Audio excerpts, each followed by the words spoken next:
Uma ótima noite para você que está acompanhando a TV Bom Dia. Este é o programa Bom Dia Saúde, exibido todos os sábados, trazendo temas específicos para você que tem dúvidas sobre algumas doenças, sobre algumas epidemias. E hoje, nesta noite em específico, a gente está recebendo aqui nos nossos estúdios o Dr. Renato Smith da Vole, que vai estar falando um pouquinho sobre as doenças autoimunes, especificamente lúpus e artrite reumatoide. Boa noite, doutor. Boa noite, tudo bem? Tudo certo. Eu gostaria que você falasse um pouquinho o que são as doenças autoimunes, em específico essas duas.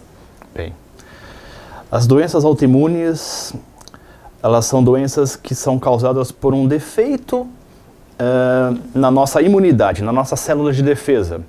Então, o que acontece? A nossa célula de defesa, ninguém sabe a causa, mas acontece interações genéticas, interações ambientais, que elas fazem que elas ficam malucas. E aí elas começam a atacar o seu próprio organismo. E no reumatismo, nessas duas doenças que você me disse, que é o lúpus eritematoso sistêmico e a artrite reumatoide, em comum, ela costuma atacar as juntas e costuma a inflamar as juntas. Então a junta ela fica quente, fica vermelha, ela trava.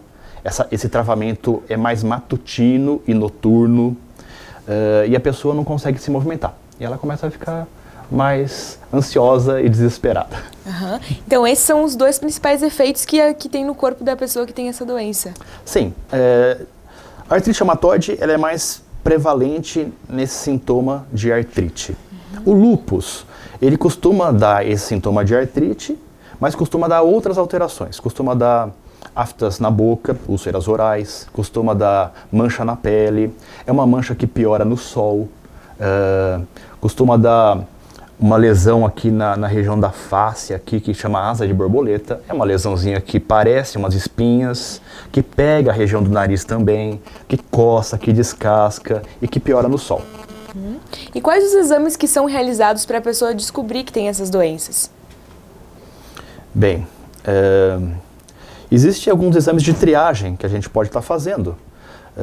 Os exames comuns de triagem do clínico geral, hemograma, urina 1, são exames que dá para fazer diagnóstico delas, mas existem alguns exames um pouquinho mais específicos, que se chamam, um deles chama fator antinúcleo, que é o FAN, que é mais específico para o lúpus.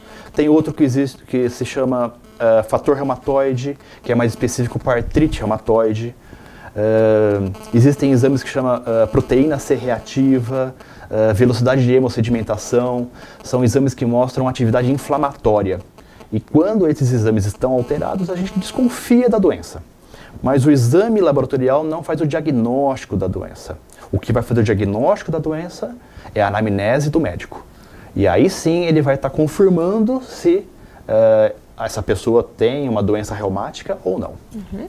E tem como explicar a origem ou a causa dessas doenças? Infelizmente não, eu já tinha dito um pouquinho antes. Então não tem nada que você possa fazer para evitar o reumatismo.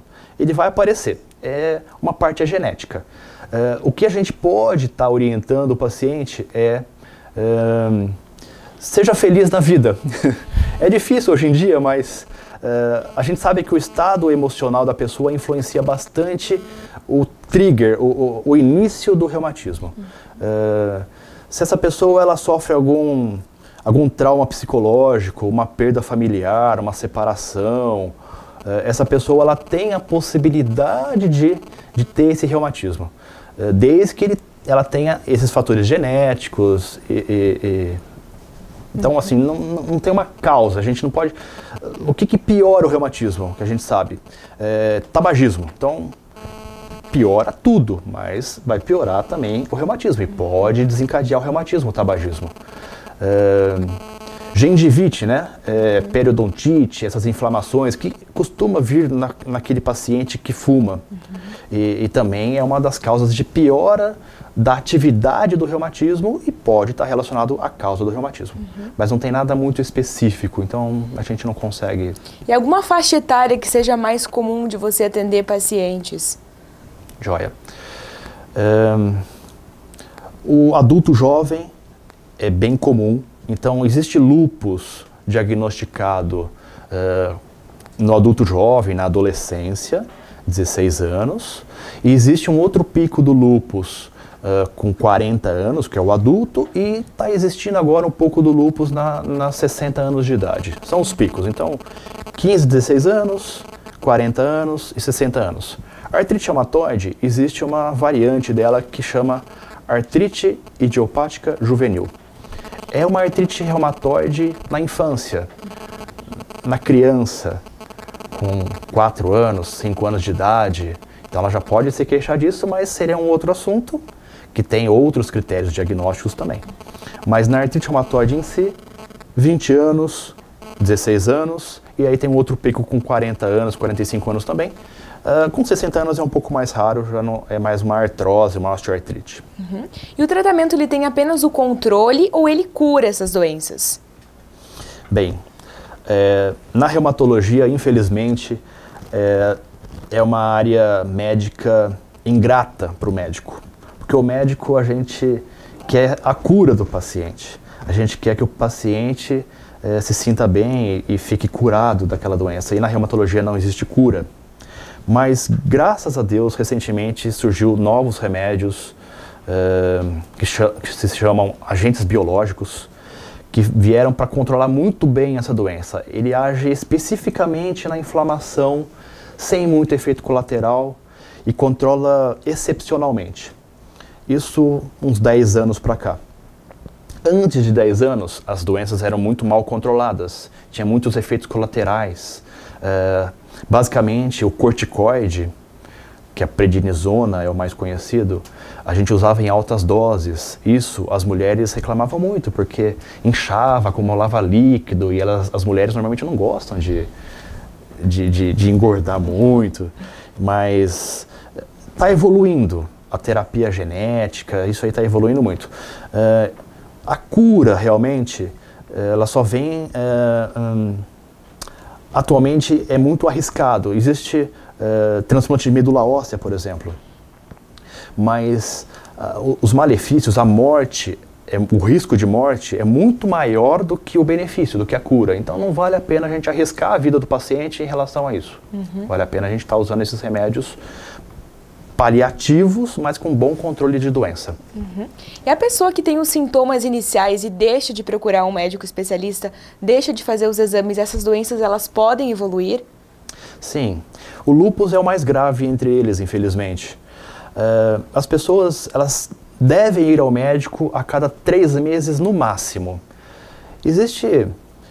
Como não tem cura, as pessoas, elas costumam procurar tratamentos alternativos. Curas espirituais, lá em São Paulo pelo menos era assim, eu não sei aqui no Rio Grande do Sul. E isso acaba não dando tempo da gente conseguir tratar o paciente a ponto dele melhorar a doença. Então já houve caso do paciente abandonar o tratamento de lúpus, por exemplo, durante 1 ano, porque ele foi procurar terapias alternativas, e quando ele voltou ao médico, a gente não conseguiu salvá-lo. Então ele veio a falecer. Então, o que eu posso orientar aos pacientes que têm reumatismo é: vá atrás do seu médico, acompanhe regularmente com ele, faça exames a cada 3 meses no máximo, porque isso te deixa bem, estável, vida normal, trabalho bom e não tem risco nenhum. Uhum. Muito obrigada, então, doutor, pela sua visita, pelas suas dicas. Este foi o programa Bom Dia Saúde. Na semana que vem, voltamos com mais dicas e explicações para você. Uma ótima noite e uma ótima semana.